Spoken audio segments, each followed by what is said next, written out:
कारण उसने तय किया कि वो इस चेहरे को अपना दोस्त बना लेगा। उसने वॉलीबॉल का नाम विल्सन रखा और उसे अपने पास रख लिया ताकि वह उसकी जिंदगी में उसका साथ दे सके। यह दृश्य थोड़ा अजीब जरूर था, लेकिन कम से कम उसे अकेला होना महसूस नहीं हुआ। विल्सन की निगरानी में चक को जैसे फिर से पूरी ताकत मिल गई। जैसे जैसे वह तेजी से लकड़ी को घिसता गया, लकड़ी के टुकड़ों के बीच सचमुच चिंगारी निकल आई।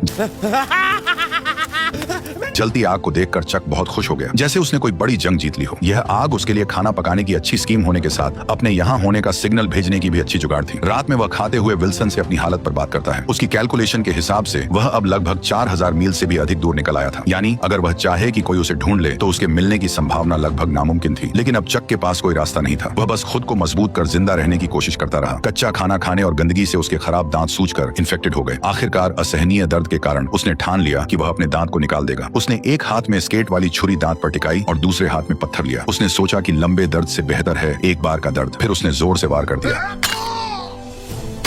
जंगल में जिंदा रहने में एक्सपर्ट होने के बाद भी उसकी आंखों में अब वह चमक नहीं रही थी। 4 सालों के अंदर चक अब एक जंगली आदमी बन गया था। हालांकि मछली पकड़ने में माहिर होने से उसे मांस की कमी नहीं थी, लेकिन उसकी आंखों में पहले जैसी जीने की गुंजाइश गायब हो चुकी थी। अब वह बच निकलने की कोई उम्मीद नहीं रखता था और हर दिन का जिंदा रहना बस उसकी अकेलेपन का एक और दिन था। पर कुछ समय बाद उसे चट्टान के किनारे से एक टिन का टुकड़ा मिला और वो उसे समुद्र तट पर ले आया। लेकिन जैसे ही समुद्री हवा ने उस टिन के टुकड़े को गिरा दिया, तभी अचानक उसके दिमाग एक आइडिया में आया। अगर वह इसका इस्तेमाल समुद्र की लहरों को चीरने के लिए कर सके तो शायद सच में उसके पास इस जगह से निकलने का मौका हो सकता है। यह आइडिया आते ही उसने एक पल और इंतजार नहीं किया। उसे इस सुनसान टापू पर से जल्द निकलना था। चक तुरंत हरकत में आ गया। सबसे पहले उसे एक नाव बनानी थी। उसने बहुत सारी टहनियां इकट्ठा की और उन्हें एक साथ रखा। फिर जंगली रस्सियों का इस्तेमाल किया और सबको एक साथ बांध दिया। यहाँ तक कि बेकार वीडियो टेप को भी रस्सी बना लिया। अब चक की मेंटल स्टेट बिगड़ने लगी थी। उसे लगने लगा कि विल्सन उसे देख रहा है और उसे जाने नहीं देना चाहता। इसी वजह से उस रात वह विल्सन से झगड़ पड़ा। मैं अपनी पूरी जिंदगी तुमसे बात नहीं कर सकता। सुना तुमने? 2 टके के वॉलीबॉल। फिर उसने गुस्से में अपने 4 साल पुराने दोस्त को एक लात मारकर दूर फेंक दिया। लेकिन जब वह कुछ देर बाद शांत हुआ तो उसे अपने दोस्त विल्सन के लिए गहरा पछतावा हुआ। इसलिए वह रात के अंधेरे में विल्सन को ढूंढने निकल पड़ा और प्यार से उसके चेहरे पर फिर से रंग लगा दिया। हर दिन इसी तरह बीतता गया और चक की लकड़ी की नाव भी बनकर तैयार हो गई। उसने जाने के लिए सारी चीजें तैयार कर ली थी। अब बस सही दिशा की हवा का इंतजार था ताकि वह अपनी नाव को समुद्र में उतार सके। उसने अपने यहाँ फंसे होने का साइन भी छोड़ दिया था। उसने 10,500 से भी ज्यादा दिनों तक इस बेरहम टापू पर फंसे रहने का वर्ल्ड रिकॉर्ड बना दिया था। जब वह आखिरी अक्षर उकेर रहा था, तभी अचानक हवा उस दिशा में चलने लगी जहाँ चक चाहता था। उसने एक्साइटेड होकर नाव को समुद्र की ओर धकेल दिया और फिर अपने पुराने दोस्त विल्सन के साथ जिंदगी खोजने की ओर निकल पड़ा। समुद्र की लहरें अब भी वैसी ही थी, लेकिन वे उसे घर लौटने से रोक नहीं सकी। झील की लहरों की तरह समुद्र की हर एक लहर लगभग उसे डुबो ही देती थी, लेकिन वो अपनी कोशिशों से लहर को चीरता चला गया। हर बार जब वह मौत के मुंह से बच निकलता तो उसके भीतर से बाहर निकलने की खुशी और भी बढ़ जाती। जब चक ने पीछे मुड़कर उस छोटे से टापू को देखा जिसने उसे 4 साल तक कैद रखा था, तब उस पल में चक के दिल में एक अजीब सी फीलिंग थी। अगर उसने इस कठिनाई का सामना करने की जिद न की होती तो शायद आज भी वह अकेलेपन से भरी जिंदगी जी रहा होता। हालांकि उसकी जंग अभी बस शुरू ही हुई थी। उसे पता नहीं था कि आगे जो खतरे उसका इंतजार कर रहे हैं वे उसके लिए सबसे घातक चुनौती साबित होंगे। ठीक उसी वक्त जब उसे लगा कि वह इसी तरह बहते बहते इंसानों की बस्ती तक पहुंच जाएगा, तभी एक और भीषण तूफान ने उसे झकझोर दिया। उस रात तेज बारिश में आंखें खोलना नामुमकिन था। वह नाव को पकड़े लहरों के बीच लाचार पड़ा रहा और हमलों को सहता रहा। यह उसके लिए सबसे कठिन रात थी। वह बेबस था और सब कुछ भगवान पर छोड़ चुका था। अच्छी बात यह रही कि चक किस्मत वाला था। उस रात की भीषण आंधी तूफान भी उसे अपने साथ नहीं ले जा सकी, लेकिन उसकी नाव को भारी नुकसान पहुंचा था। और सबसे अहम बात यह थी कि उसका पुराना दोस्त भी रस्सी ढीली हो जाने के कारण नाव से अलग हो चुका था। जब उसे इसका एहसास हुआ तब तक विल्सन समुद्र की लहरों के साथ बहुत दूर बह चुका था। वह उसका इकलौता साथी था जिससे वह दिल की बातें करता था। भले ही वह सिर्फ एक वॉलीबॉल था, लेकिन वही उसका एकमात्र सहारा था। वह सब कुछ भूलकर समुद्र में कूद पड़ा और उसे बचाने की कोशिश करने लगा, लेकिन दूरी बहुत ज्यादा थी और गहरा समुद्र उसे बार बार डरा रहा था। एक तरफ उसकी जान बचाने वाली नाव थी और दूसरी तरफ उसका 4 साल का सहारा विल्सन। लेकिन अब उसके पास कोई और चारा नहीं था। वह बस अपनी आंखों के सामने अपने पुराने दोस्त को दूर जाते हुए देखता रहा।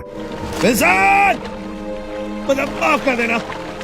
इस तरह उसने अपना इकलौता दोस्त खो दिया और एक बार फिर अकेलापन और बेबसी ने उसे पूरी तरह घेर लिया। लगभग पूरी तरह से टूट चुकी लकड़ी की नाव को देखते हुए और चारों ओर फैले समुद्र को निहारते हुए इस पल चक को बहुत अच्छी तरह समझ आ गया कि वह अब कभी भी अपने घर वापस नहीं जा सकेगा। जिस वजह से जो उसके भीतर जीने की इच्छा अभी अभी जगी थी वह पूरी तरह टूट गई। आखिरकार उसने नाव का चप्पू भी फेंक दिया और तय कर लिया कि अब वह बस चुपचाप इंतजार करेगा कि समुद्र जल्द से जल्द उसे निगल जाए। ठीक उसी समय जब चक ने मौत का सामना करने के लिए खुद को तैयार किया, तभी एक ऐसी सीटी की आवाज गूंज उठी जिसे उसने सिर्फ अपने सपनों में ही सुना था। वह उम्मीद खोए हुए अपनी आखिरी ताकत जुटाकर मुड़ा और देखा कि एक विशाल मालवाहक जहाज उसके सामने तैर रहा था। तभी जहाज में मौजूद सभी लोगों ने चक को भी देख लिया और इस तरह कई सालों की कठिनाइयों के बाद चक आखिरकार फिर से प्लेन में बैठकर अपने घर लौट आया। उसकी सही सलामत जिंदा लौट आने की कहानी ने उसे पूरे शहर में मशहूर कर दिया। लेकिन चक को इन सब बातों से कोई फर्क नहीं पड़ता था। वह बस अपनी गर्लफ्रेंड से मिलना चाहता था जिसे उसने 4 साल से नहीं देखा था। लेकिन जब उसकी गर्लफ्रेंड की बजाय एक आदमी दरवाजा खोलकर सामने आया तो वह हैरान रह गया। उस आदमी ने चक से कहा, मैं केली का हस्बैंड हूं,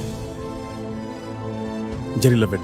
तब उसे पता चला कि जिसे वह याद करता रहा वह अब शादीशुदा थी और एक बच्चे की मां बन चुकी थी। केली का हस्बैंड चक को शांत करते हुए अपनी पत्नी का बचाव कर रहा था। शायद तुम्हें उसे थोड़ा और वक्त देना चाहिए। इतना कहकर वह वहां से चला गया। केली को रोते देख चक को उसकी हालत समझ आ गई। वह समझ गया उसकी कोई गलती नहीं थी। चक भी शायद वही करता। उस रात कंपनी ने स्वागत में समुद्री जानवरों की दावत दी। मेज पर रखी स्वादिष्ट मछलियां और बड़े केकड़े देखकर उस पल चक ने कुछ अजीब महसूस किया। उसके मन में उस आइलैंड की यादें थी, क्योंकि टापू पर उबाऊ लगने वाले केकड़े और मछलियां यहाँ लजीज खाना बन गई थी। अगले दिन चक ने उस पार्सल को मंजिल तक पहुंचाया जिसे उसने टापू पर खोला नहीं था और एक थैंक्स लेटर भी दिया। उसने आभार जताया कि इसी पैकेज ने उसकी जान बचाई है। उस अजीब से पार्सल में क्या था जो इतने लंबे समय तक उसका साथी रहा, ये जानने के लिए उसने उसे कभी नहीं खोला। और इस तरह इस शानदार कहानी का अंत हो गया। तो अब तुम बताओ कि तुम्हें यह वीडियो कैसी लगी। अगर वीडियो पसंद आई हो तो मेरे चैनल पर जाकर और वीडियोस को भी जरूर चेक करो और कमेंट में बताओ कि अगली किस मूवी का एक्सप्लेनेशन देखना चाहते हो।